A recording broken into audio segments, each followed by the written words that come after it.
Hello, good evening and welcome to Gino IAS. आप सब प्यारे प्यारे बच्चों का इस जीनो आईएएस के प्लेटफॉर्म पे बहुत ही ज़्यादा स्वागत है। दिल से हम आपको हमारे प्लेटफॉर्म पे वेलकम करते हैं। आज 21 सितंबर 2024 2024 आज के हिंदू न्यूज़पेपर का एनालिसिस करेंगे। और आपको पता है कि आप बहुत ही ज़्यादा डेडिकेटेडली इस न्यूज़पेपर को फॉलो करते हो, और आपको कॉन्ग्रेट्स करना चाहता हूं मैं अभी, क्योंकि आपकी ये परसिवियरेंस और कंसिस्टेंसी देख के हम जीनो आईएएस की टीम और प्रयास करने के लिए तैयार हो जाते हैं। आपका प्यार, आपके कमेंट्स और आप जितना इस सेशन को शेयर करते हो, उससे हमारा मनोबल बढ़ता है, उससे हम प्रोत्साहित होते हैं और हमें अच्छा लगता है, और हम भी ज्यादा से ज्यादा इस सेशन को अच्छा करने की कोशिश करते हैं। आज के सेशन की अगर हम बात करें तो आज के इस वीडियो में हमारे पास 9 टॉपिक्स है जो बहुत ही इंपॉर्टेंट है। If you talk about IT rules, तो कंटिन्यूअसली पिछले 2 साल से न्यूज में है। 2021 में आए थे, 21, 22, 23 कंटिन्यूअसली न्यूज में है। 23 में अमेंडमेंट हुआ था 2023 में। अब उस अमेंडमेंट पे फिर से न्यूज आया है दैट हाई कोर्ट ने उसको स्ट्राइक डाउन किया है। अब क्या है आईटी रूल्स, क्यों अमेंड किया गया था, क्या चीज है, क्या क्या प्रोविजन है, हर एक चीज पढ़ेंगे। रिसेंटली एक पॉलिटिकल कंट्रोवर्सी आई है तिरुपति लड्डू को लेके, जिसको ऑलरेडी जीआई टैग दे चुकी है हमारी गवर्नमेंट ऑफ इंडिया। ये लड्डू किस चीज का बनता है और इसको पंच प्रसाद क्यों बोलते हैं, 5 तत्वों से ये बनता है। ठीक है, अब इस पे क्या मेन कंट्रोवर्सी अभी आई है, हम कंट्रोवर्सी में पड़े बगैर अपना स्टैटिक रिवाइज करेंगे, क्योंकि स्टैटिक को रिवाइज करना हमारी सबसे ज्यादा बड़ी जिम्मेवारी है। उसके बाद अपसपा एक्ट को देखेंगे कि अपसपा एक्ट किस लिए आता है और अपसपा एक्ट के क्या प्रोविजंस है। सिंक होल, कल काफी ज्यादा आपने न्यूज़पेपर में देखा होगा या कहीं पे आपने सोशल मीडिया में देखा होगा। कल के न्यूज़पेपर में तो कहीं पे नहीं था। कल के दिन की घटना है, पुणे की घटना है, महाराष्ट्र में। और ये सिंक होल होता क्या है, हमें ज्योग्राफी को बेसिक्स रिवाइज करने हैं इसमें से, और हमें उतना ज्यादा नहीं देखना है। हाँ, कच्छ के गांव में there is a mysterious fever, जिसकी वजह से 19 लोगों की मौत हुई है। We will see what was this fever about. And क्यों मैं ये न्यूज आर्टिकल उठा रहा हूं, क्योंकि इस न्यूज आर्टिकल में एक कम्युनिटी की बात की जा रही है जो खराई केमल, ठीक है, खराई केमल को जो लोग पालते हैं, जो उसको डोमेस्टिकेट करते हैं। खराई केमल वही केमल है जिसको हम स्विमिंग केमल के नाम से जानते हैं। This swimming camel was asked by UPSC इन 2019। ठीक है, इसके बाद indigenous heavy water reactor which has attend criticality. अब ये क्रिटिकलिटी का मतलब क्या होता है, और हमारे पास और कितने न्यूक्लियर रिएक्टर्स है, इस चीज को रिवाइज करेंगे। नेशनल अचीवमेंट सर्वे हर 3 साल में एक बार होती है। कि नेशनल अचीवमेंट सर्वे कौन करता है, कैसे करता है, इसके बारे में पढ़ेंगे। और लास्ट में हमारे पास पीएम सूर्य घर करके एक बिजली मुफ्त बिजली योजना है। This scheme we will see कि इस स्कीम के क्या क्या प्रोविजंस है, और ये स्कीम किस लिए आई थी, और ये स्कीम को लाने के पीछे क्या वजह थी। पहला आर्टिकल डिस्कस करेंगे आज का, and this article talks about the Bombay high court. और बॉम्बे हाई कोर्ट ने स्ट्राइक डाउन किया है अमेंडमेंट क्लॉज किसका, आईटी रूल्स का। आईटी रूल्स में एक प्रोविजन आया था कि फेक न्यूज को रोकने के लिए सेंट्रल गवर्नमेंट के पास पावर था that it can formulate a fact check unit. Fact check unit, ये फैक्ट चेक यूनिट क्यों बनाना था समझते हैं। ठीक है, और ये फैक्ट चेक यूनिट का काम क्या था। हाउएवर, जो बॉम्बे का हाईकोर्ट है उन्होंने बताया है कि ये जो अमेंडमेंट्स है, they are violating right to equality that is article 14, and they are violating right to freedom of speech that is article 19 clause A. ठीक है, तो ये दोनों चीजें आपको याद रख। ठीक है, जो बेसिकली यहाँ पे टाई ब्रेकर जज थे, जिनके बेसिस पे जजमेंट हुआ है, उन्होंने ये चीज हाईलाइट की है। और उसी एक जज की वजह से ये जजमेंट ऐसे चली गई कि आईटी रूल्स को स्ट्राइक डाउन करना पड़ा बॉम्बे हाई कोर्ट को। अब ये कौन से रूल्स है और ये क्यों आए थे, ठीक है, इसके बारे में देखते हैं। सबसे पहले ये देखते हैं कि क्या जुडिशरी के पास पावर है to declare the laws unconstitutional. So laws made by parliament are actually subject to judicial review. ठीक है, the burden lies on the petitioner in the court to prove it unconstitutional. तो अगर कोई भी petitioner court में जाता है, ठीक है, ऐसे नहीं है कि कोर्ट डायरेक्टली उठा के अनकॉन्स्टिट्यूशनल बता देती है। पिटिशनर जो भी जाता है कोर्ट में, यहाँ पे जो पिटिशनर्स थे, it was basically an association जिसमें बहुत सारे एडिटर्स और बहुत सारे सैटारिस्ट्स भी थे। दीज सैटारिस्ट्स, the association of the people who stand for Digital Association and Association of India Magazines, AIM, they stand for free speech। ठीक है, ये एक ऐसी एसोसिएशन है जिसमें कुछ कॉमेडियंस है, कुछ न्यूज़पेपर के जर्नलिस्ट्स है, कुछ मैगजीन्स के मेन जो एडिटर्स है, उनकी एक एसोसिएशन है। उन्होंने कोर्ट में अपील की थी कि ये जो अमेंडमेंट है, ये अमेंडमेंट असल में right to equality and freedom of speech को वायलेट करती है। ठीक है, अब कोर्ट में उनका आर्ग्यूमेंट होने के बाद ये चीज साबित हुई that they are unconstitutional in nature, और कोर्ट ने इसको एक्सेप्ट किया। अब ये फैक्ट चेक यूनिट असल में था क्या? ठीक है, ये basically ministry of electronics information technology, MeitY, ministry of electronics and information technology was designated that, इन्होंने बोला दैट ये जो फैक्ट चेक यूनिट है, this will be a statutory body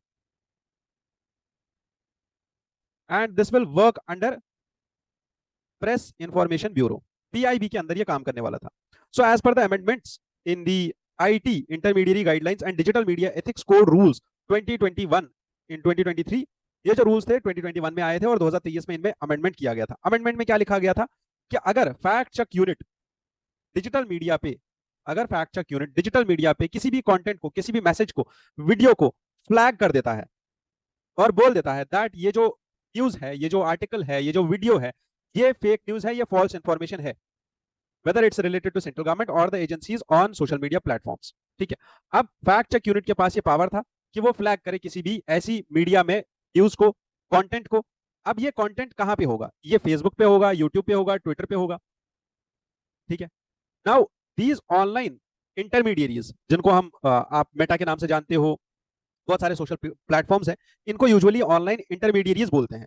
ठीक है, दे आर रिक्वायर्ड कि ये लोग ऐसा काम करें, इनके एल्गोरिदम में ऐसी कुछ चीजें हो कि अगर कोई भी इंफॉर्मेशन फेक इंफॉर्मेशन है, इनएक्यूरेट इंफॉर्मेशन है, तो उसको स्प्रेड होने से रोके। ये मेन कंसर्न है आईटी रूल्स का। मेन प्रोविजन आईटी रूल्स का यही है कि ये इंटरमीडिएरीज को काम करना चाहिए ताकि ये ऐसी इंफॉर्मेशन को डिसेमिनेट होने से रोके। एडिशनली इन प्लेटफॉर्म्स का ये भी काम है कि अगर कोई गवर्नमेंट की एजेंसी ऐसा बोल रही है कि कोई कंटेंट फॉल्स है, मिसलीडिंग है, और उसको फैक्ट चेक यूनिट ने भी बताया है, तब they should stop this content from spreading further. ठीक है, अगर उन्होंने ऐसा बोल दिया, plus they have to oblige by the orders of fact check unit. ठीक है, अगर उन्होंने ऐसा काम नहीं किया, देयरफॉर उनके जो सेफ हार्बर रूल्स के अंदर प्रोटेक्शंस आती है, वो प्रोटेक्शंस उनकी हटा दी जाएगी। अब मैं इसको थोड़ा सा और सिंप्लीफाई करता हूं। फॉर एग्जाम्पल, आपने फेसबुक पे एक पोस्ट डाली। ठीक है, आपने पोस्ट डाली ऐसी जैसे आज जो चंद्रबाबू नायडू है, उन्होंने ये कमेंट किया दैट तिरुपति टेंपल में, ये जो हमारा दूसरा न्यूज है इसके बाद, तिरुपति टेंपल में जो लड्डू दिए जा रहे हैं प्रसाद के तौर पे, उनमें कुछ ऐसे एलिमेंट्स मिलाए जा रहे हैं जो एनिमल फैट से बन रहे हैं। ठीक है, ही क्लेम्ड दैट ये जो चीजें हैं ये एनिमल फैट से बन रही है। अब ठीक है, मैं मान रहा हूं ये चीज किसी इंसान ने, ये चंद्रबाबू नायडू ने नहीं बोली, ये किसी आम एक इंसान ने बोल दी। ठीक है, ABCXYZ किसी भी इंसान ने ऐसी चीज फेसबुक पे पोस्ट कर दी और ये चीज वायरल हो गई। ठीक है, अब इस चीज के ऊपर, या ये कोई न्यूज एजेंसी ऐसा फैलाती है, कोई प्रोपेगेंडा करने वाली कोई एजेंसी ऐसा फैलाती है, और इस न्यूज आर्टिकल पे अब हो क्या रहा है ऐसा काम कि ये वायरल हो रही है। वायरल जब ये हो रही है तो इसको चेक करने के लिए आईटी रूल्स के अंदर फैक्ट चेक यूनिट है। ठीक है, सबसे पहले पीआईबी है और पीआईबी के अंदर है फैक्ट चेक यूनिट। अगर फैक्ट चेक यूनिट ने इस पोस्ट को फ्लैग कर दिया और बोला ये जो है पोस्ट ये फेक न्यूज है, और ये फेक न्यूज किस पे फैलाई जा रही है? फेसबुक पे। फेसबुक की अब रेस्पॉन्सिबिलिटी बनती है कि इस पोस्ट को डिलीट करवाए या तो रोक दे। बट वहीं पे एक और चीज भी है कि ये पोस्ट फेसबुक पे स्प्रेड हो और उसके बाद ये वायरल हो और उसके बाद फैक्ट चेक यूनिट पे जाए, इससे पहले क्यों फेसबुक ऐसा काम नहीं करता कि ये पोस्ट को पहले ही रोक दे? क्यों हमें फैक्ट चेक यूनिट की जरूरत पड़ती है? क्योंकि फेसबुक ऐसा काम नहीं करता है। क्यों नहीं करता है? क्योंकि फेसबुक के पास प्रोटेक्शन है। किस चीज का प्रोटेक्शन है? Safe harbour rules. ठीक है, under these rules Facebook enjoys a protection कि उनको, जो भी लोग, जो भी इंसान फेसबुक यूज कर रहे हैं, जितने भी अकाउंट्स फेसबुक पे है, बिलियंस में अकाउंट्स है फेसबुक पे, अगर कोई भी इंसान पोस्ट करता है, कोई भी इंसान कोई सोशल मीडिया पोस्ट डालता है, तो फेसबुक की रिस्पॉन्सिबिलिटी नहीं बनती है कि उसको हम पकड़ ले और बोल दे कि भाई ये पोस्ट तुम्हारे फेसबुक प्लेटफॉर्म पे क्या कर रहा है। ये फेसबुक की प्रॉब्लम नहीं है, because he is a intermediary. Problem है उस इंसान की जिसने पोस्ट किया, उसको पकड़ के क्रिमिनल लॉज के अंदर प्रोसिक्यूट किया जाएगा, ना कि फेसबुक को प्रोसिक्यूट किया जाएगा। बट अगर हमने फेसबुक को बोल भी दिया कि ये पोस्ट जो है ये गलत पोस्ट है, इसको हटा दो, और फिर भी फेसबुक नहीं हटा रहा है, देन ये प्रोटेक्शन इसका खत्म हो जाएगा और उसके बाद फेसबुक को ही प्रोसिक्यूट किया जाएगा इन the court of law. Done, यहां तक समझ में आ गया सेफ हार्बर रूल्स, और यहां तक ये भी समझ में आ गया कि फैक्ट चेक यूनिट का काम क्या है।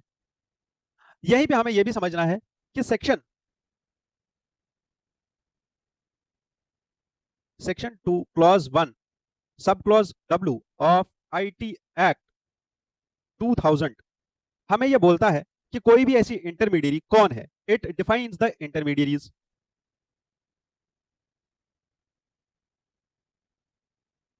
एंड इंटरमीडियरी कौन है इस एक्ट के अंदर? A person who receives, stores और transmits any electronic record and provides services, वो services which should be on record on behalf of other person. ठीक है. Intermediaries are like telecom service providers, internet service providers, web hosting service providers, online action sites. जितनी भी sites हैं हमारे पास वो सारी intermediaries कहलाती है.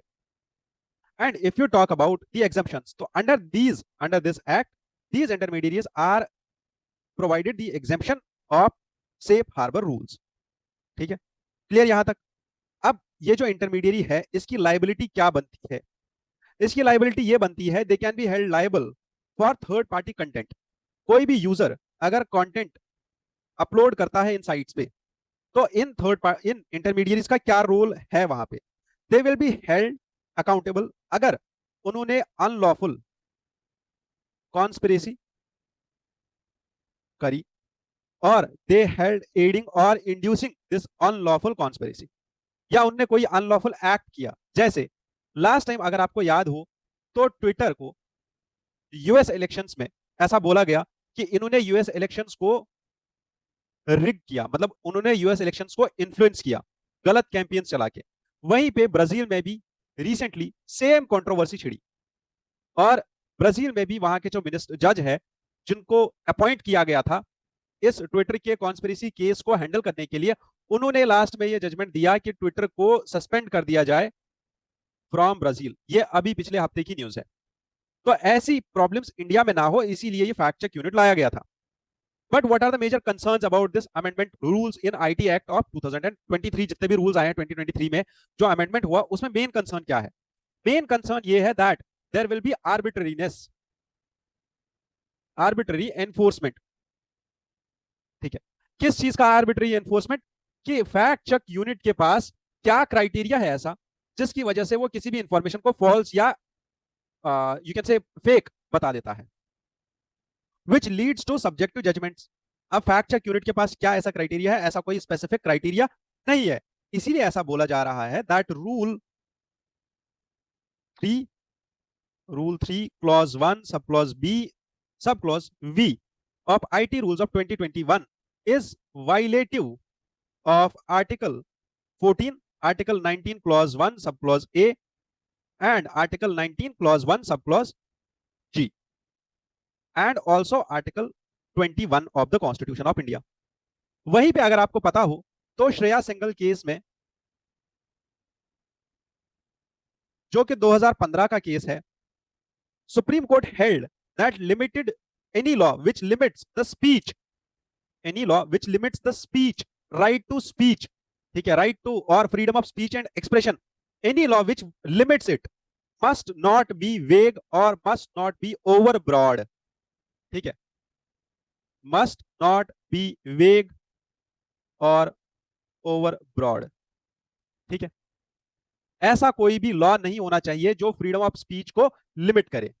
और अगर लॉ है लिमिट कर रहा है तो वो स्पेसिफिक होना चाहिए, वो वेग नहीं हो सकता. जैसे यहां पे फैक्ट चेक यूनिट के पास आर्बिट्री पावर है कि वो किसी भी इंफॉर्मेशन को फेक या फॉल्स डिक्लेयर कर सकते हैं, फ्लैग कर सकते हैं. वहीं पे श्रेया सिंगल केस में ही सेक्शन 69 को अनकॉन्स्टिट्यूशनल बताया गया था. ठीक है, यहां तक क्लियर है सारी चीजें? अब इस न्यूज का मेन जो इंपैक्ट है वो किस पे पड़ेगा? It will be on intermediaries and it will be on the government of India also. ठीक है, और हो ये भी सकता है, यहाँ पे ये भी बोला जा रहा है कि इंटरमीडियरीज और government of India they can also get, intermediaries also can get sometimes under the pressure of government in power at that point of time. और उनको भी वही काम करना पड़ेगा क्योंकि लाइसेंसेस एंड रेगुलेशन सारे पावर्स गवर्नमेंट ऑफ इंडिया के पास ही है. तो उनको भी वही काम करना पड़ेगा. जो ये फ्री स्पेसेस हमें मिली है सोशल मीडिया पे, वो फ्री स्पेसेस हमारे पास नहीं रहेंगी.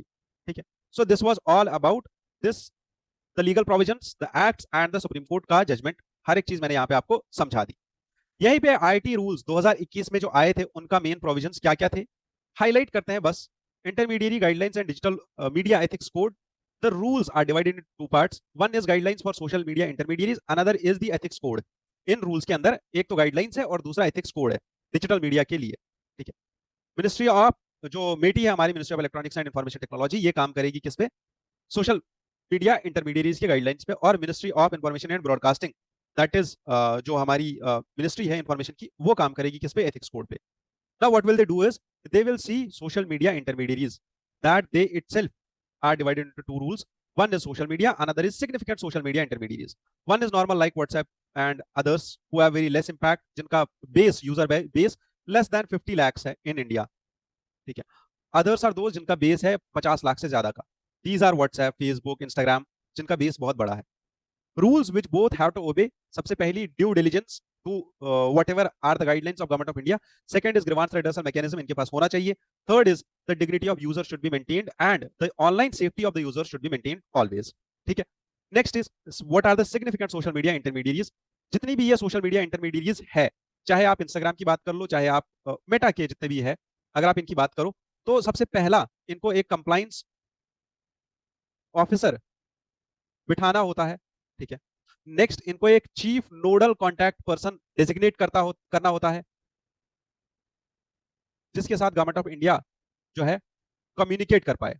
दे also have to appoint a resident grievance officer. They have to publish monthly compliance reports.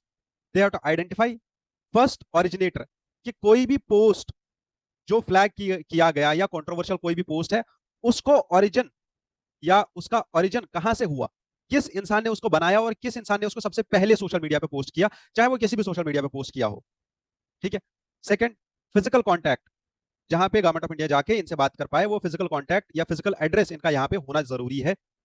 Voluntary user verification mechanism होना चाहिए. Opportunity to be heard to the user and removal of unlawful information from the platform should be there. ये उनके लिए rules है जो significant इंटरमीडिएरीज है, जिनके पास 50 लाख से ज्यादा का सब्सक्राइबर बेस है इंडिया में. Done. Next is ethical code. This is for digital news publishers. They have to follow these rules. Like उनको जितने भी जर्नलिस्ट हैं उनको क्या रूल्स होंगे प्रेस काउंसिल ऑफ इंडिया के, वो फॉलो करने हैं.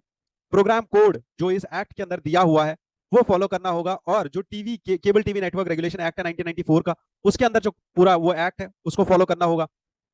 द प्रोहिबिटेड कंटेंट, जो भी गवर्नमेंट ऑफ इंडिया की तरफ से कंटेंट प्रोहिबिट होगा, वो केबल टीवी या डिजिटल न्यूज पब्लिशर्स जो है पब्लिश नहीं कर सकते हैं.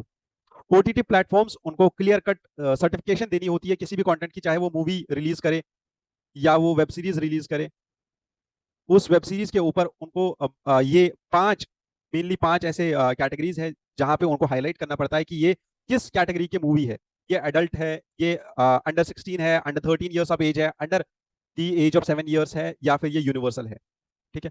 उसके साथ साथ उनको 3 टायर एक गवर्नेंस, ये ग्रीवांस रिड्रेसल मैकेनिज्म एस्टैब्लिश करना पड़ता है, plus parental locking system, reliable age verification process, and they must display the content which descriptor advisory. ठीक है. अंडर द डिस्क्रिप्टर एडवाइजरी, जितनी भी जो भी कंटेंट वो दे रहे हैं, उस कंटेंट के साथ अगर आपको आपने कभी ऑब्जर्व किया होगा तो आपको सबसे पहले जो मिलता है दैट इज डिस्क्लेमर. ठीक है. This disclaimer must be there. ठीक है. उसके बाद not to show prohibited content also, they also have to abide by this thing that they cannot show a prohibited content. Next जो हमारे पास यहाँ पे न्यूज आर्टिकल है that is about the lord Venkateswara temple, जिनको आप बालाजी भी बोलते हैं. बालाजी महाराज के टेम्पल में यहाँ पे एक ऐसी कंट्रोवर्सी छिड़ी है जिसके साथ पूरे देश और देश से बाहर पूरे वर्ल्ड के लोग जुड़े हुए हैं. ठीक है. बालाजी महाराज टेम्पल, जो कि यूजुअली माना जाता है that the like he is himself the avatar of Vishnu ji, और the reverence is across nations. बहुत सारे दुनिया के बहुत सारी कंट्री से यहाँ पे लोग आते हैं. बट द कंट्रोवर्सी जो यहाँ पे छिड़ी जा रही है वो ये है कि पिछले 3 साल से यहाँ पे ये हो रहा है कि जब से वाईएसआरपी की गवर्नमेंट आई है तब से यहाँ पे ये हो रहा है कि जितना भी यहाँ पे प्रसाद बन रहा है, ठीक है, और यहाँ का जो प्रसाद है वो होता है जिसको हम बोलते हैं, यूजुअली सब लोग बोलते हैं तिरुपति लड्डू. ठीक है. जिसको जीआई टैग भी मिला हुआ है. ठीक है. अब इस लड्डू में जो मेन ऑयल यूज होता है, वो लोग घी नहीं यूज कर रहे हैं पिछले 3 साल से, वो ऑयल यूज कर रहे हैं पिछले 2-3 साल से. और वो जो ऑयल और घी ये लोग यूज कर रहे हैं उसमें एनिमल फैट मिला हुआ है. ठीक है. ऐसी ये जो हमारा तिरुपति बालाजी का मंदिर है, this is basically the Dravidian architecture. ठीक है. And this is the laddu which we are talking about. These laddus were basically, ये प्रथा 300 साल पुरानी है. 1715 में ये स्टार्ट हुई थी. एक अलग ही फ्रेग्रेंस है इस लड्डू का और अलग ही एक मेटिकुलस प्रोसेस से ये बनता है. इसमें जैगरी, बेसन, कैश्यूज, आलमंड्स सब चीजें यूज होती है. और इसको जिस जगह पे बनाया जाता है उस जगह को बोलते हैं Potu, which is the kitchen of temple itself. इस लड्डू को जीआई टैग मिला था 2014 में। 2024 में ही, इसी साल जुलाई में, कुछ लैब्स ने ये टेस्ट किया था और उन्होंने पाया कि foreign fats which include the pig fat, beef tallow and fish oil is being mixed with these laddoos. ठीक है, व्हाइल दे आर प्रिपेयर्ड, तो इन ऑयल्स का यूज किया जा रहा है। ऐसा यहाँ पे कंट्रोवर्शियल स्टेटमेंट आ रहा है। इस चीज की अभी पुष्टि गवर्नमेंट ऑफ इंडिया ने नहीं की है। दिस इज क्लियर कट, जो मैं यहाँ पे बोल रहा हूँ बार बार, ये जितनी भी चीजें यहाँ पे बोली जा रही है, ठीक है, no acceptance from government of India और द गवर्नमेंट ऑफ स्टेट। वहीं पे यहाँ पे ये भी बात की जा रही है that this is an issue and high level एक कमेटी बिठाई जाएगी। यूनियन फूड मिनिस्टर ने बोला है दैट हम लोग इन्वेस्टिगेशन टीम बिठाएंगे और डिटेल्ड इंक्वायरी करेंगे कि कौन है इसका कल्प्रिट और क्यों ऐसा हो रहा है। हर एक चीज की इंक्वायरी होगी और उसके बाद ही आगे बढ़ा जाएगा। डन। चलो, दो चीजें हमने देख ली, तिरुपति टेम्पल देखा और हमने ये भी देखा that Tirupati laddoos they contribute around 500 crore annually, और 3 लाख लड्डूज की सेल होती है डेली यहाँ पे। तो इतना बड़ा ये प्रोजेक्ट है और इतनी बड़ी ये चीज है जिसको हमें समझने की जरूरत है। अब अगर आप वेंकटेश्वरा टेम्पल की बात करो तो आंध्र प्रदेश के चित्तूर डिस्ट्रिक्ट में ये लोकेटेड है।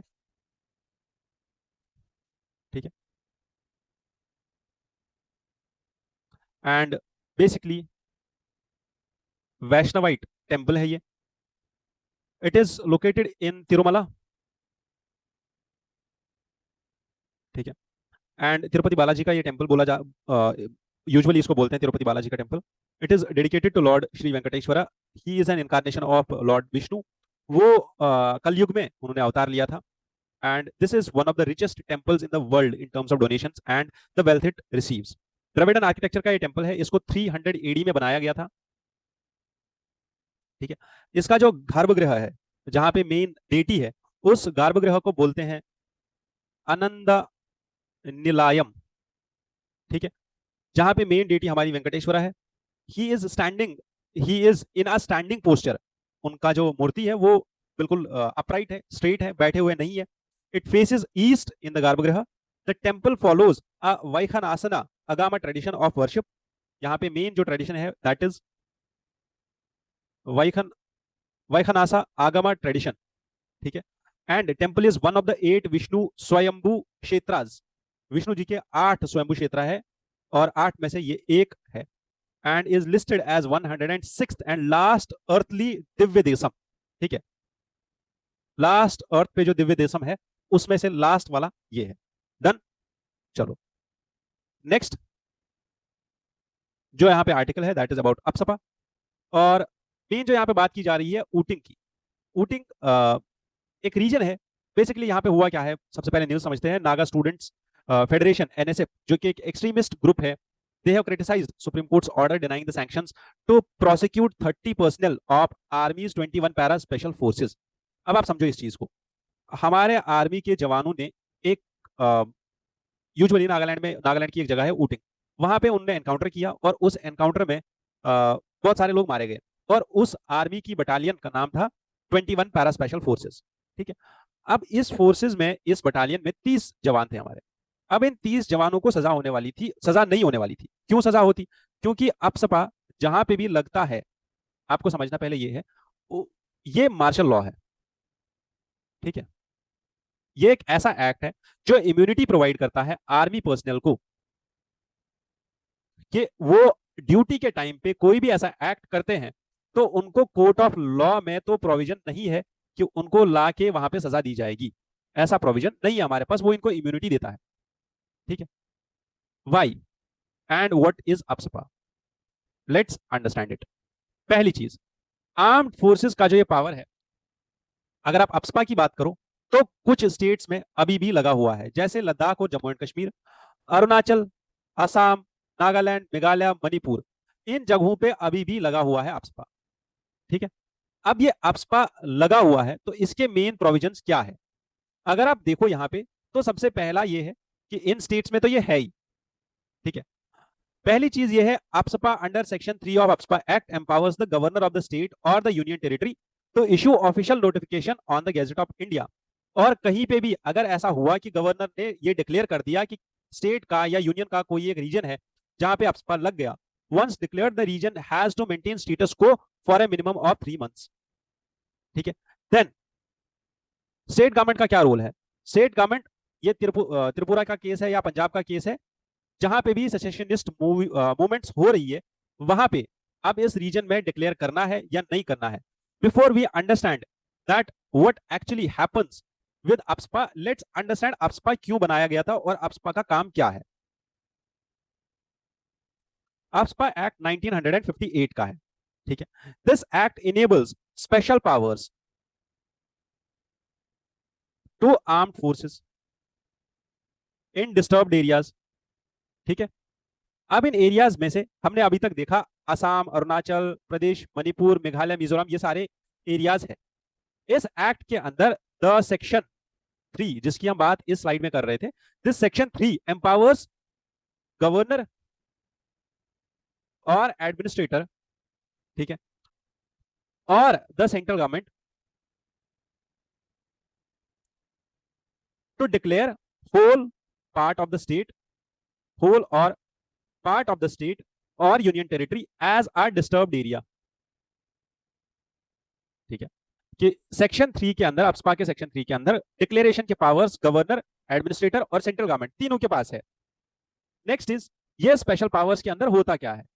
तो ये डिक्लेरेशन सेक्शन 4 के अंदर है, ठीक है। Section 4 of this act says कि कोई भी ऐसा ऑफिसर जो कमीशन किया गया हो इस रीजन के लिए, ठीक है, चाहे उसके पास वारंट हो, चाहे वो कमीशनड ऑफिसर हो या वो नॉन कमीशनड ऑफिसर हो, या कोई भी पर्सन हो ऑफ आर्म्ड फोर्सेस,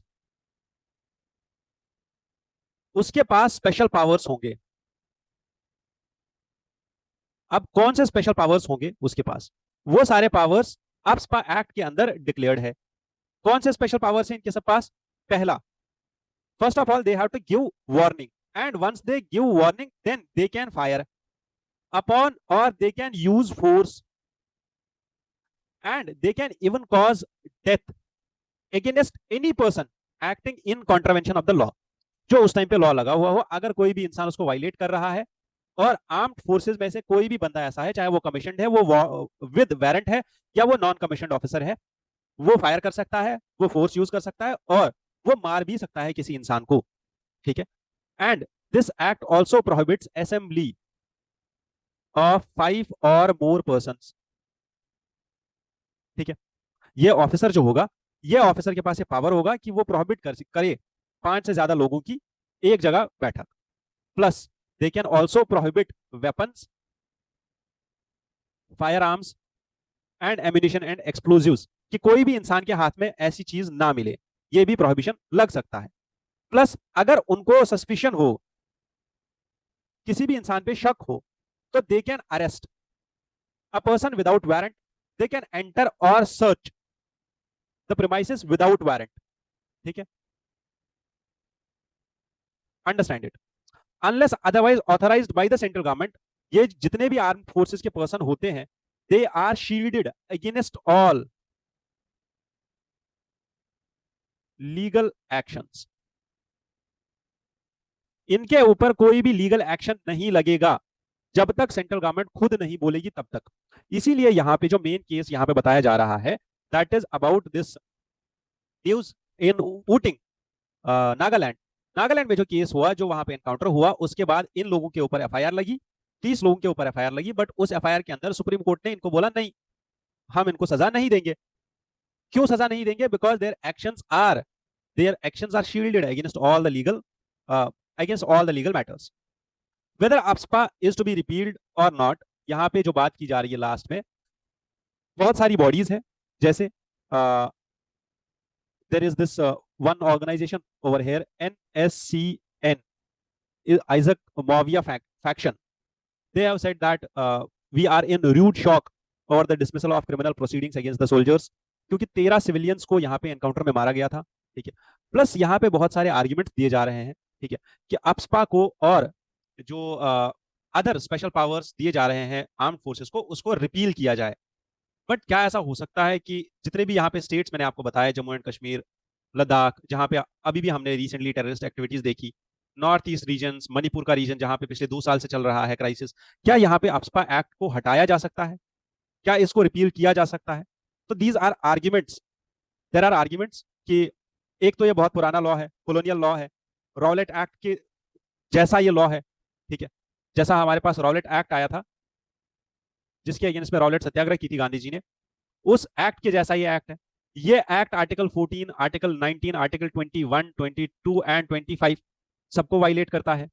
ये आर्टिकल वायलेट करता है इंटरनेशनल लॉ को, ठीक है, universal declaration of human rights plus international covenant on civil and political rights. ये भी बोला जा रहा है दैट यहाँ पे लैक ऑफ अकाउंटेबिलिटी होती है किन की, इन आर्मी ऑफिसर्स की, और गवर्नेंस जितना भी होता है वो मिलिटराइज हो जाता है, सेंटर स्टेट कॉन्फ्लिक्ट्स बहुत ज्यादा बढ़ जाते हैं। बट वहीं पे ये बात भी की जा रही है कि इसको हम नहीं हटा सकते। क्यों नहीं हटा सकते इसको? Because it provides, it safeguards the boundaries of nation, ठीक है, इंटीग्रिटी एंड यूनिटी को मेंटेन करता है, नेशनल सिक्योरिटी के लिए ये बहुत ही ज्यादा इंपॉर्टेंट है। And this act is constitutionally valid because recently Supreme Court also held in Naga People Movement of Human Rights versus Union of India case 1997, उस केस में सुप्रीम कोर्ट ने ये बोला, in the Naga people of human rights movement versus union of India case 1997, ये case याद रख लेना, supreme court said and gave guidelines to prevent abuse such as consulting the state governments before declaring any region as disturbed region and other guidelines।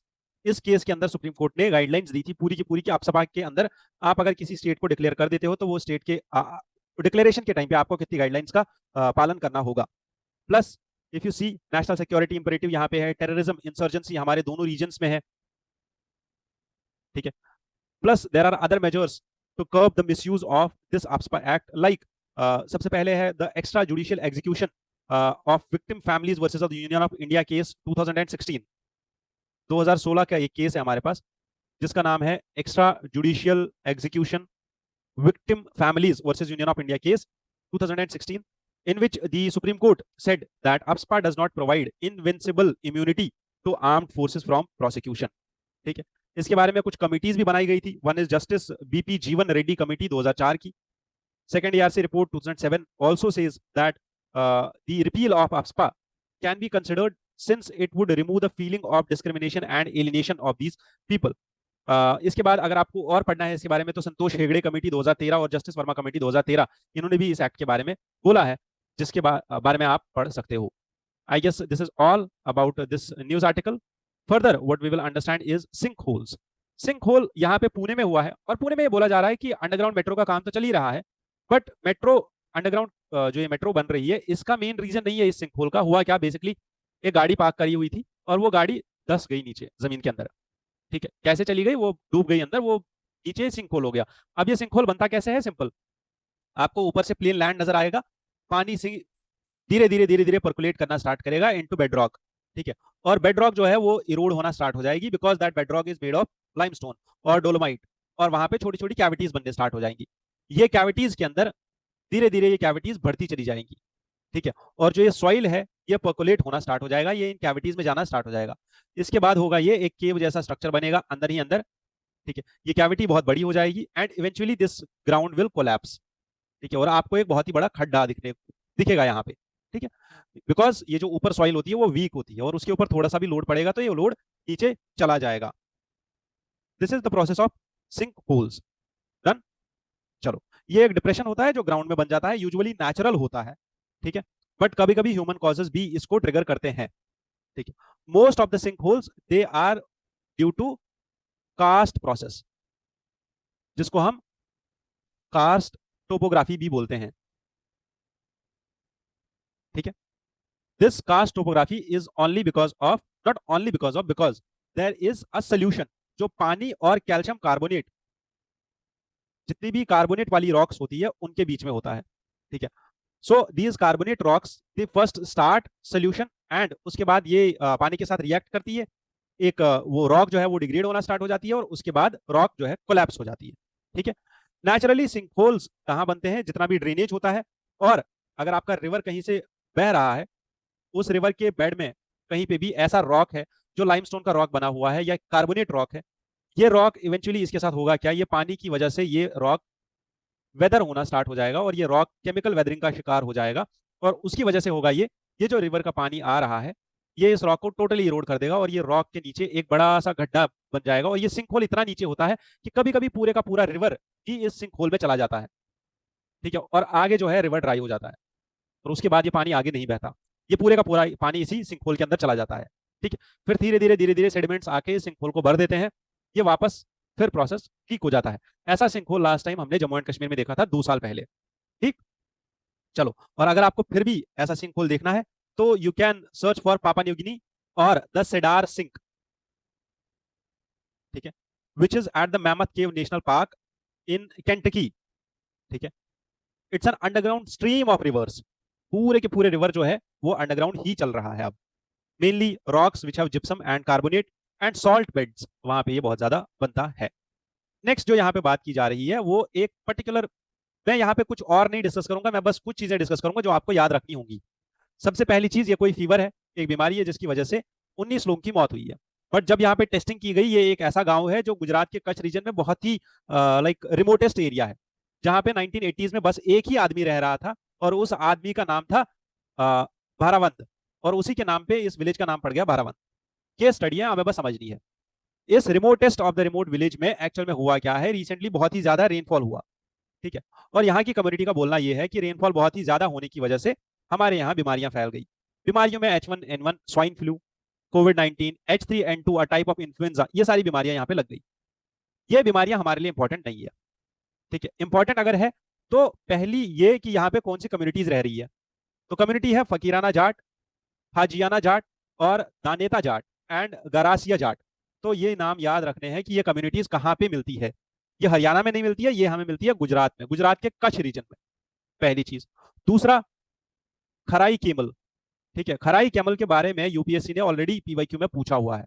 साफ question खराई camel के ऊपर ही था कि ऐसी एक केमल की प्रजाति जो स्विम कर सकती है around 10 kilometre of the region, ये 10 किलोमीटर तक या 5 किलोमीटर शायद ये स्विम कर सकती है आराम से, हाँ आई गेस 5 से 10 किलोमीटर ये आराम से स्विम कर सकती है।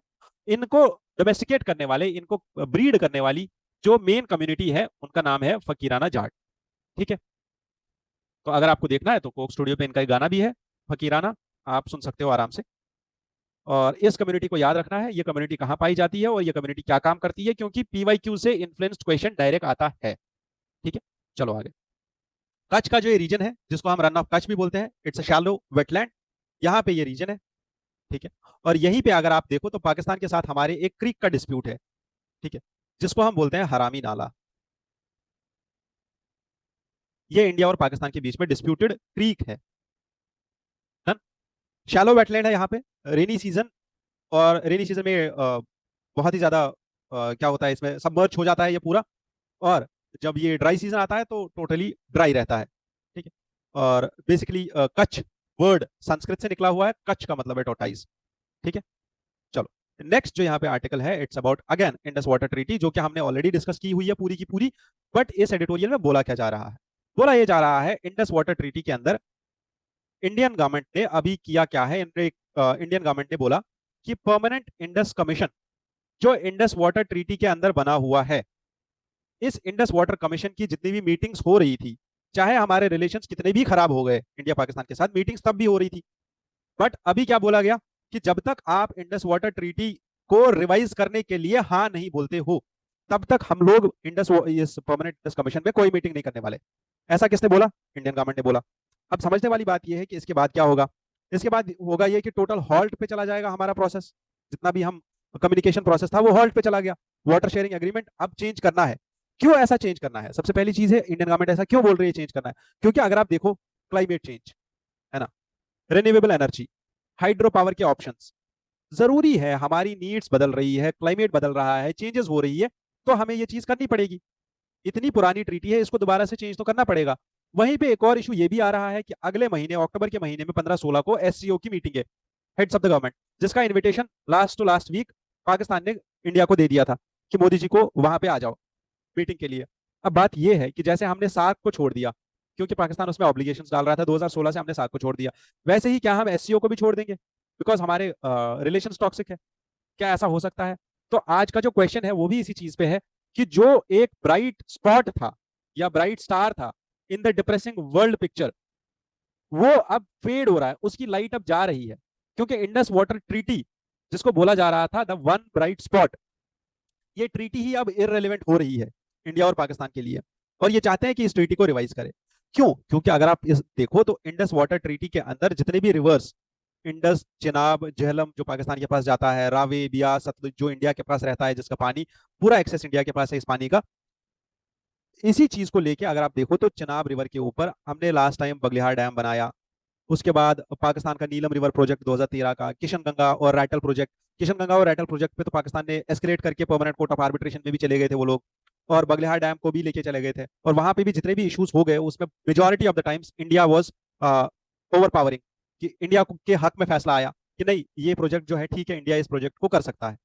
अब प्रॉब्लम ये आ रही है कि बार बार ये डिस्प्यूट्स आ रहे हैं और इंडिया को बार बार इन डिस्प्यूट्स का जवाब देना पड़ रहा है। और अर्लियर इंडिया ने परमानेंट कोर्ट ऑफ आर्बिट्रेशन की जो हियरिंग थी उसको भी बाइकआउट कर दिया, और वर्ल्ड बैंक यहाँ पे जो मेन सेक्रेटरी है जिसने इस ट्रीटी को बनवाया था, ठीक है, 1960s की जो ट्रीटी है जिसने वर्ल्ड बैंक ने जिस मेन रोल प्ले किया था, वर्ल्ड बैंक ही था जिसने पाकिस्तान और इंडिया के बीच में ट्रीटी करवाई थी, उसने अलाउ किया था रिसेंटली कि आप डिस्प्यूट्स इतने ज्यादा बढ़ गए कि आप टू पैरेलल डिस्प्यूट मैकेनिज्म्स को एक साथ चलाओ।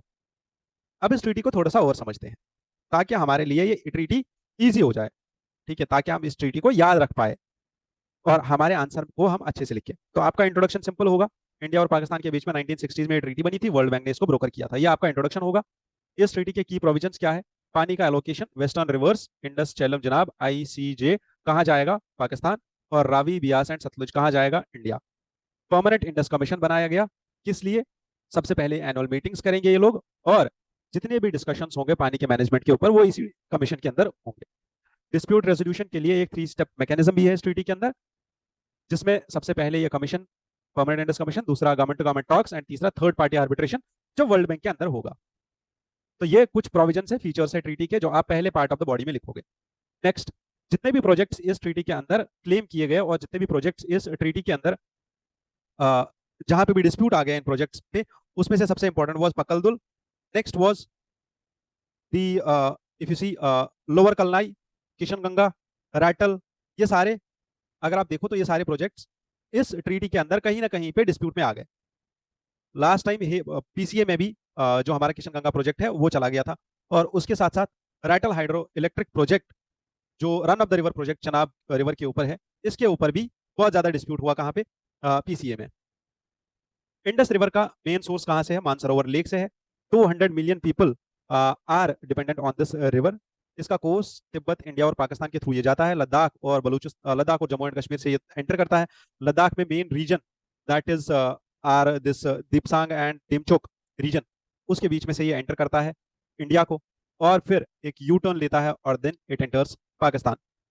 Main tributary that is Jhelum and Chenab, they are basically located in Indian state of Jammu and Kashmir से निकल के होके निकल के जाती है मोस्ट ऑफ द ट्रिब्यूटरीज। और इंडस रिवर की जो लेफ्ट बैंक ट्रिब्यूटरीज है दैट इज झेलम, चिनाब, रावी, बियास, सतलुज, और right bank tributaries are Shyok, Gilgit, Kabul and Gomal. ठीक है, प्रॉब्लम यहाँ पे ये है कि यूपीएससी ने इन ट्रिब्यूटरीज के बारे में आज तक कम से कम 3 से 4 बार क्वेश्चंस पूछे हैं। ज्यादा दूर की बात नहीं है, 2020 में एक क्वेश्चन आया था, और इस साल गंगा रिवर पे क्वेश्चन आया था। तो रिवर वाटर सिस्टम कितना ज्यादा इंपॉर्टेंट है आपके लिए, आपको ये समझना है, तो आप पीवाईक्यूज देख लो। इंडस वाटर ट्रीटी का फ्यूचर क्या हो सकता है? फ्यूचर इज, सबसे पहले आपको टेक्निकल डिस्प्यूट रेजोल्यूशन करना होगा, टेक्निकलिटी समझनी होगी, किस प्रोजेक्ट की क्या टेक्निकलिटी है, कौन सा project run of the river है, उन पे पर्टिकुलर आपको स्पेसिफिक होके पैरामीटर सेट करने होंगे। ट्रांसपेरेंसी एंड डेटा शेयरिंग के लिए आपको मैकेनिज्म्स डेवलप करने पड़ेंगे, क्योंकि पीआईसी, परमानेंट इंडस कमीशन जो है, यहाँ पे जितना भी डेटा शेयर होता है वो डेटा कहीं ना कहीं पे कंट्रोवर्शियल हो जाता है, ठीक है, और आपको ट्रस्ट बिल्ड करना पड़ेगा आपस में। उसके बाद joint basin management, Indus river basin जिसका मेजोरिटी पोर्शन पाकिस्तान में है, आधा चाइना में है, आधा इंडिया में है, ठीक है, और पर्टिकुलरली अगर आप देखो तो पाकिस्तान ऑक्यूपाइड कश्मीर में है। इस बेसिन को मैनेज करना ये किसका काम है? इन्हीं 2 कंट्रीज का काम है, तो उसके लिए भी आपको कोलैबोरेट करना होगा और पॉलिटिकल कमिटमेंट्स देनी होगी, dialogue, and then you can find out कि लॉन्ग टर्म सॉल्यूशंस क्या हो सकते हैं, ट्रीटी रिवाइज होगी या नहीं होगी, that is something which is secondary in nature. Next हमारे पास है स्टडी, ठीक है, जिसका नाम है नेशनल अचीवमेंट सर्वे। ये नेशनल अचीवमेंट सर्वे जो है ये कब होने वाली है? ये इसी साल दिसंबर 2024 में होने वाली है। ये एक लार्ज स्केल असेसमेंट सर्वे है which focuses on learning the achievements of school students. School students के ऊपर ये सर्वे की जाती है। ठीक है। और इस सर्वे के अंदर कम से कम 5 मिलियन स्टूडेंट्स जो कि third class, six class, ninth class में पढ़ रहे हैं। 792 डिस्ट्रिक्ट्स में ये सर्वे होने वाली है। 2021 में इससे पहले ये सर्वे हुई थी। अब ये सर्वे कब होगी? इस साल होगी 2024 में। इसका मतलब क्या है कि ये सर्वे हर 3 साल में होती है। और इसके बाद हमें क्या देखना है? while the last survey was conducted with 3.7 million school children, आज की डेट में हमारे पास 5 मिलियन स्कूल चिल्ड्रन है। तो इतना हमारा रेशियो बढ़ चुका है। लास्ट टाइम हमारे पास 720 डिस्ट्रिक्ट थे, अभी हमारे पास 792 डिस्ट्रिक्ट है, 92 डिस्ट्रिक्ट है हमारे पास। ठीक है। 2024 की जो सर्वे है ये और ज्यादा एक्सपैंड हो गई है। 36 स्टेट्स एंड यूनियन टेरिटरीज में ये सर्वे होने वाली है। इस सर्वे को कंडक्ट कौन करता है? मिनिस्ट्री ऑफ एजुकेशन करती है। ठीक है। और CBSE under is conducted by CBSE. 2021 वाली सर्वे सीबीएसई ने कराई थी। और इसमें जो मेन टूल्स थे, असेसमेंट फ्रेमवर्क एंड टूल्स, वो एनसीईआरटी ने डिजाइन किए थे। Done. It provides a system level reflection and effectiveness of school education. यहां से जो डेटा आता है वो हमारे लिए बहुत इंपॉर्टेंट हो जाता है मेंस में कोट करने के लिए। ठीक है। इस सर्वे के according if you see states, अगर आप देखो तो स्टेट्स ने कहीं कहीं पे इंप्रूवमेंट हुआ है, कहीं कहीं पे इंप्रूवमेंट नहीं हुआ है। ठीक है। Class third, class fifth, class seventh. If you see language के मामले में Punjab was the first, maths के मामले में पंजाब, साइंस के मामले में। ठीक है। तो this is how the states progress. Now the point is कि हमें जो समझना होगा वो ये है, हमें याद रखना है कि जो 2024 की सर्वे का रिपोर्ट आएगा वो हमारे प्रीलिम से पहले ही आ जाएगा। और 2024 की जो सर्वे है उसके रिपोर्ट को समझना हमारे लिए इंपॉर्टेंट हो जाएगा। और उस टाइम पे आपको याद रखना होगा कि इस रिपोर्ट को अच्छे से नोट डाउन करना है। ठीक है। समझ में आई बात? चलो, नेक्स्ट जो हमारा आर्टिकल है that is about the criticality. यहाँ पे न्यूज आ रही है कि जो हमारा इंडिजिनियस हैवी वाटर रिएक्टर है, it has achieved criticality. It has achieved criticality. What is criticality? Basically criticality यहाँ पे डिफाइन की जा रही है। ठीक है। नो, यहाँ पे डिफाइन नहीं की जा रही है, यहाँ पे मैंने आपके लिए डिफाइन की हुई है दैट एक न्यूक्लियर रिएक्टर में प्रोसेस क्या होता है? फिशन का प्रोसेस होता है। ठीक है। दैट इज एक न्यूक्लियर एटम है, ये डिवाइड होगा दो में, फिर डिवाइड होगा, फिर डिवाइड होगा। ठीक है। बेसिकली होता क्या है, एक एटम इसके साथ रिएक्ट करता है एंड देन जो मॉलिक्यूल होता है ये फिसाइल मटेरियल होता है, ये ब्रेक डाउन करना स्टार्ट करता है। Once this material breaks down, जब ये एटम्स ब्रेक डाउन करना स्टार्ट करते हैं, अलग अलग होना स्टार्ट करते हैं, यहां से निकलती है हीट। क्या निकलती है? हीट। और वही हीट को हम कन्वर्ट करते हैं इन एनर्जी, जिसको हम बोलते हैं nuclear energy.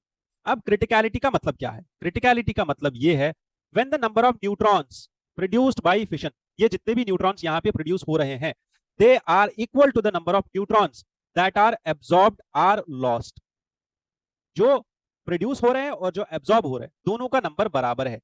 This results in a constant stage, जहां पे आपकी न्यूक्लियर रिएक्शन जो है वो बैलेंस में चलती है। ठीक है। क्या आपका फिसाइल मटेरियल बहुत ज्यादा नहीं है, ठीक है, और आपका जो रिएक्शन है वो अनकंट्रोल्ड नहीं है, ये रिएक्शन जो है एक बैलेंस में चल रहा है, जहां पे आपके जितने भी न्यूट्रॉन्स प्रोड्यूस हो रहे हैं और जितने भी न्यूट्रॉन्स एब्सॉर्ब हो रहे हैं वो दोनों बराबर हो जाते हैं। अब ये न्यूट्रॉन्स कहां एब्सॉर्ब होते हैं, कहां प्रोड्यूस होते हैं, इसको समझते हैं। ठीक है। So criticality basically is a perfectly stable state, ये याद रखना है, इसको कंफ्यूज नहीं करना है। क्रिटिकलिटी का मतलब क्या है? Perfectly stable state. यही चीज आएगी आपके एमसीक्यू में, आपके प्रीलिम्स के पेपर में। Simple, criticality in a nuclear reactor means a perfectly stable state. यही एक स्टेटमेंट आपसे पूछा जाएगा। इसके अंदर आपको नहीं जाना है और आपको न्यूक्लियर साइंस का कोई एग्जाम नहीं देना है। इसके बाद पहले तो ये याद रखो कि हमारे पास न्यूक्लियर पावर प्रोजेक्ट्स कितने हैं। राजस्थान कोटा में, नरोरा यूपी में, ककरापार गुजरात में, तारापुर महाराष्ट्र में, कैगा कर्नाटका, मद्रास और कुडनकुलम तमिलनाडु में। Clear cut? यहां तक याद है? राजस्थान में कहा है? कोटा में। यूपी में कहा है? नरोरा में। गुजरात में तापी में। महाराष्ट्र में बोईसर। और कर्नाटक में कहा है? कैगा में। तमिलनाडु में कहा है? एक कल्पकम में है, एक कुडनकुलम में है। बस इसका नाम ही है कल्पकम कुडनकुलम प्रोजेक्ट। ये चीजें आप याद रखोगे, ये बहुत ही इंपॉर्टेंट है याद रखना। ठीक है, कि कौन सा प्रोजेक्ट कहां पे है। ये मैं आपको अभी तक समझा रहा था कि एक न्यूट्रॉन आता है, वो न्यूक्लियस को हिट करता है जो यूरेनियम मटेरियल होता है। अब ये यूरेनियम या तो U235 होगा, कोई भी आइसोटोप होगा यूरेनियम का, उसको हिट करेगा, वो मटेरियल फिसाइल है अपने आप में, वो एनरिच्ड मटेरियल है, उसमें फ्यूजन होना, ये फिशन होना स्टार्ट हो जाएगा, that is it will start breaking down. जो ही ये ब्रेक डाउन करेगा वहीं पे रिलीज होगी हीट। क्या होगी? Release heat. और हीट रिलीज होने के बाद ये होगा क्या? अलग अलग जो ये यूरेनियम के न्यूक्लियस है वो अलग अलग होना स्टार्ट हो जाएंगे, फिशन होना स्टार्ट हो जाएगा। ठीक है, they will split from each other. Once they split, more energy is generated and then ये चेन रिएक्शन बनना स्टार्ट हो जाता है, क्योंकि यहां से जो और सारे न्यूट्रॉन्स निकले वो और ज्यादा रिएक्शन क्रिएट को पुश करेंगे, और जितनी ज्यादा ये रिएक्शंस होती जाएंगी उतना ही ये चेन रिएक्शन बनता चला जाएगा, और उतना ही ज्यादा हमारे पास हीट जनरेट होगी। इंडिया का न्यूक्लियर पावर प्रोजेक्ट या न्यूक्लियर पावर प्रोग्राम जो बेसिकली है, it is a closed fuel cycle, जिसमें हम पहले यूरेनियम यूज करेंगे और उसके बाद लास्ट में हम थोरियम यूज करेंगे, क्योंकि थोरियम हमारे पास नहीं है अवेलेबल, एनरिच थोरियम जो हम डायरेक्टली यूज कर पाए। अदरवाइज हमारे पास थोरियम की बहुत ज्यादा मात्रा है। इंडिया के पास वर्ल्ड का सबसे ज्यादा रिजर्व है मोनाजाइट सैंड्स में, जो हमें केरला और साउथ इंडिया के बीचेस में मिलती है। ठीक है, दिस इज द प्रोसेस जहां पे हम सबसे पहले pressurised heavy water reactor use करते हैं, जहां से हम इलेक्ट्रिसिटी बनाते हैं। और यहाँ पे जो यूज होता है, ठीक है, मेन एलिमेंट वो है नेचुरल यूरेनियम। नेचुरल यूरेनियम को यूज करने के बाद, इलेक्ट्रिसिटी निकलने के बाद, यहां से जो मटेरियल हमारा एक्सट्रैक्ट होकर निकलता है, that is one is depleted uranium, another is plutonium. इस प्लूटोनियम को हम यूज करते हैं in the plutonium fuelled fast breeder reactor. ठीक है, और इस रिएक्टर में यूज करने के बाद यहां से जो हमें निकलता है material, one is electricity, another is uranium 233। फिर हम यूरेनियम 233 के साथ फिर हम इसी plutonium fuelled fast breeder reactor में थोरियम का यूज भी कर सकते हैं। ठीक है, और उसके बाद ये जो 233 है इसको एनरिच करते हैं हम with the help of thorium, and then हमारे पास जो आगे टोटल इलेक्ट्रिसिटी प्रोड्यूस होती है that is around 1,55,000 gigawatts. This is stage 3, जिसमें हम थोरियम का यूटिलाइजेशन करेंगे फॉर सस्टेनेबल पावर प्रोग्राम। अभी तक हम कहां पे है, this pressurised heavy water reactor. ठीक है, ये जो मेन हमारा ये पूरा प्रोग्राम है, इसको होमी जहांगीर बाबा ने मेन डिजाइन किया था, और उसके बाद अभी भी हम इस पे काम कर रहे हैं। इसके बाद हमें कुछ रिएक्टर्स पढ़ने हैं, या प्रेशराइज्ड हैवी वाटर रिएक्टर पढ़ना है, बॉइलिंग हैवी वाटर रिएक्टर पढ़ना है, super critical heavy water reactor पढ़ना है, या असल में रिएक्शंस पढ़नी है। तो उसके बारे में आई एम थिंकिंग कि आज की डेट में ही एक पूरा एक्सप्लेन वीडियो आएगा इसी चैनल पे, जिसपे पूरा न्यूक्लियर फिशन से रिलेटेड हर एक डिटेल होगी, स्टार्ट से लेके एंड तक। फिशन कैसे होता है, क्यों होता है, कॉमन फिसाइल मटेरियल क्या क्या है हमारे पास, मटेरियल के बाद हम कौन कौन सा और चीजें यूज कर सकते हैं, और एक न्यूक्लियर रिएक्टर कैसे काम करता है, स्टीम जनरेटर क्या होता है उसमें, कंट्रोलिंग रॉड्स क्या होती है, ठीक है, कंडेंसर कैसे यूज करते हैं, टर्बाइन कहाँ पे यूज करते हैं, हर एक चीज डिस्कस करेंगे इसके बाद, नॉट इसके बाद, अलग से वीडियो में।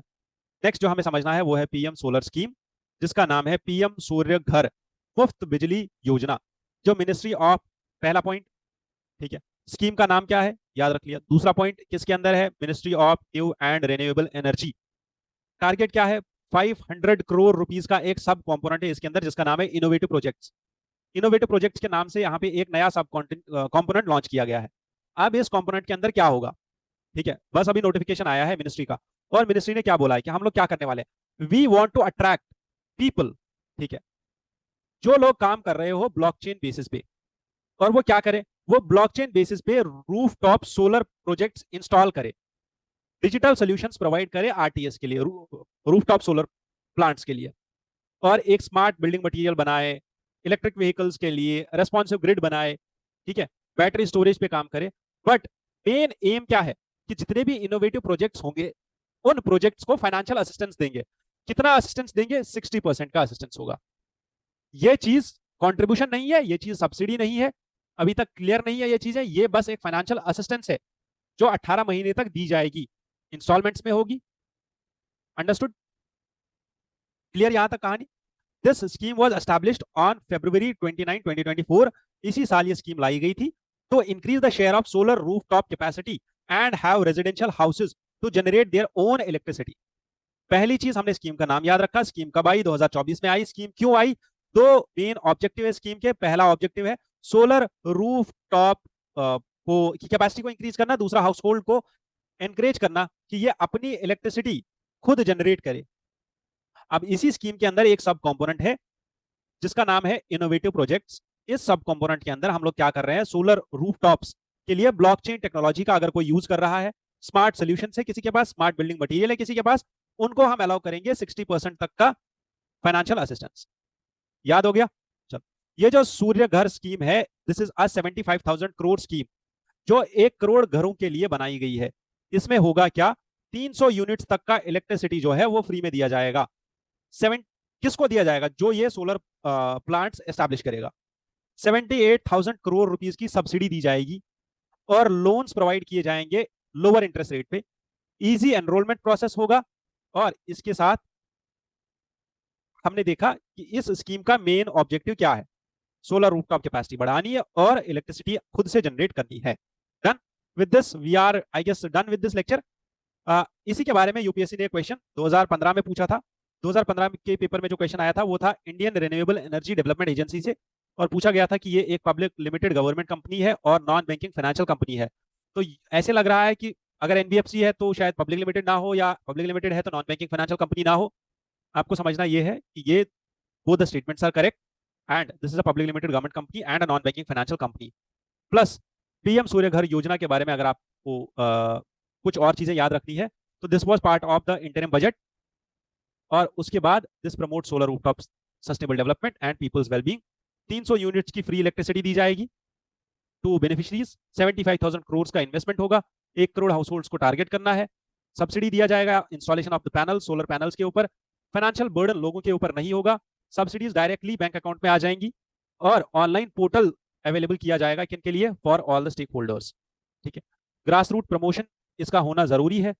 The pros of this electricity will be that लोगों को फ्री इलेक्ट्रिसिटी मिलेगी, इलेक्ट्रिक कॉस्ट कम हो जाएगा, कार्बन इमिशंस कम होंगे, एनुअल सेविंग्स हो जाएगी हाउस होल्ड्स की, charging electric vehicles will be easy, और एम्प्लॉयमेंट अपॉर्चुनिटीज हो जाएंगी किन के लिए? टेक्निकल यूथ के लिए। ठीक है, how you can do this? आप ऑफिशियल वेबसाइट पे जाओ, सबमिट करो एप्लीकेशन और इंस्टॉल करवाओ अपने घर पे solar rooftop panel. You will receive the subsidy with in 30 days in your bank accounts. ठीक है, with this I conclude today's discussion and last में हम लोग यूपीएससी का एक पीवाईक्यू डिस्कस करेंगे फिर से। ये क्वेश्चन 24 के पेपर में आया था, प्रीलिम्स के पेपर में, जिसका अभी मेंस चल रहा है। कल मेंस का एसए का पेपर आया था। एसए के पेपर में 4 के 4 जो आर्टिकल्स थे, ये 8 के 8 जो टॉपिक्स थे, वो 8 टॉपिक्स, उसमें से 6 I guess were philosophical and 2 were somehow philosophical and academic का mix. तो understand how much important is essay for your preparation. और वहीं पे ये भी चीज आती है कि आपको जनरल अवेयरनेस कितनी होनी चाहिए। च्युइंगम आप सब लोग खाते हैं, च्युइंगम हम भी खाते हैं, च्युइंगम सब लोग खाते हैं, बट किसी ने ये नहीं जाना होगा कि च्युइंगम के अंदर क्या होता है। Chewing gum is a source of environmental pollution. ठीक है, chewing gum contains plastic as a gum base. क्या ये सही है statements?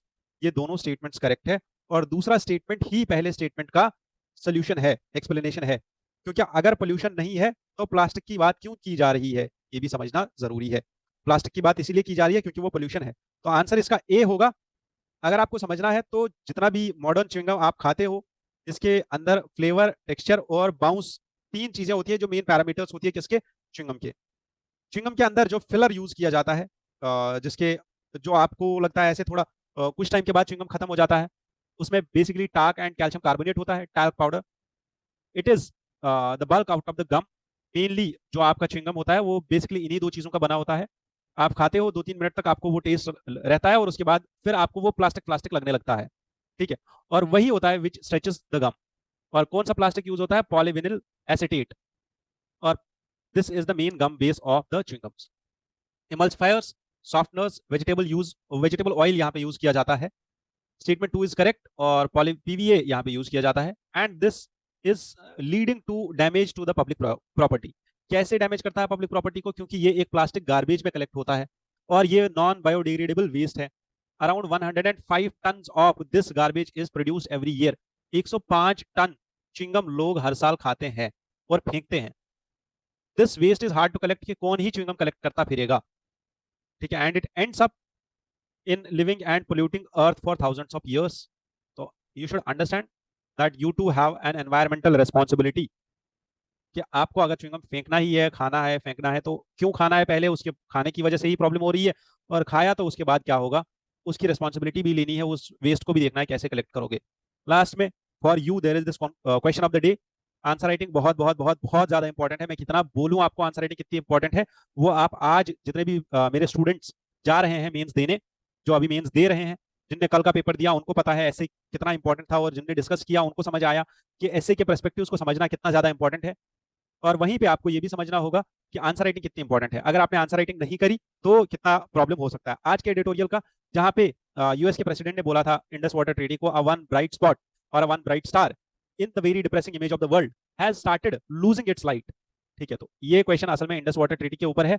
You need to discuss these statements with respect to the other aspects of India Pakistan relations. I hope you will answer this question and submit your answers to Gino IAS. और submit कहां पे करना है? हमारे WhatsApp channel पे आप submit कर सकते हो, कॉन्टैक्ट हमें कर सकते हो, टेलीग्राम चैनल पे आपको इस वीडियो का पीपीटी भी मिल जाएगा और बाकी सारा कंटेंट भी आपको वहीं पे टेलीग्राम चैनल पे मिल जाएगा। With this, I wish you all the best. Thank you for joining in here. I hope you are doing great with your studies. If you are facing any difficulty with your studies, you can contact us on our numbers and you can avail free mentorship. जिस mentorship के लिए आपको बहुत ज्यादा पैसा देना पड़ रहा है, बाकी सारे कोचिंग्स जिस मेंटोरशिप के लिए बहुत सारा पैसा चार्ज करते हैं, हम आपके लिए वो मेंटोरशिप लेके आए हैं। आप आओ, हमारे साथ बात करो। You will feel a real difference from the market and from other coaching institutes with Gino IAS. Thank you once again. जय हिंद, जय भारत।